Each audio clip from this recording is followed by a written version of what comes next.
আপনি কি ভেবেছেন আপনার নামাজ দিয়ে আপনি জান্নাতে যাবেন? আপনি তাহাজ্জুদ গুজার, সেজদা দিতে দিতে কপালে দাগ ফেলেছেন, এটা আপনারা জান্নাতে নেবে না?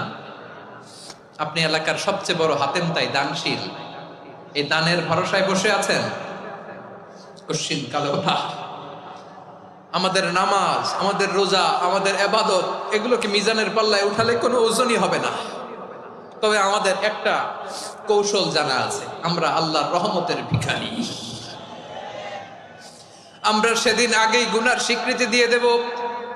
আমরা বলবো, আল্লাহ তুমি প্রশ্ন করার আগে তোমার একটা কথা বলি, আমারে কিছু জিজ্ঞেস করো না, আমি সব করেছি। এমন কোন পাপ নাই যে পাপ আমারে দিয়ে হয় নাই। তোমার রহমত দিয়ে তুমি জান্নাতে পাঠাবা, তোমার দয়ায় জান্নাতে যেতে চাই, আমল দিয়ে না। পারবেন বলতে? কিয়ামতের দিন আমরা বলবো, আল্লাহ আমার আমল দিয়ে জান্নাত চাই না, আমি তোমার দয়া দিয়ে জান্নাত চাই। তোমার দয়া ছাড়া আমার কোনো উপায় নাই।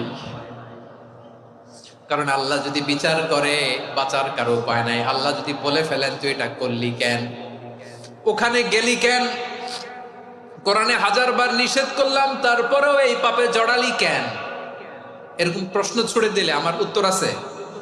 বাঁচার কোনো উপায় আছে? রোজ হাসরে হে আল্লাহ আমার করোনা বিচার, আল্লাহ করোনা বিচার।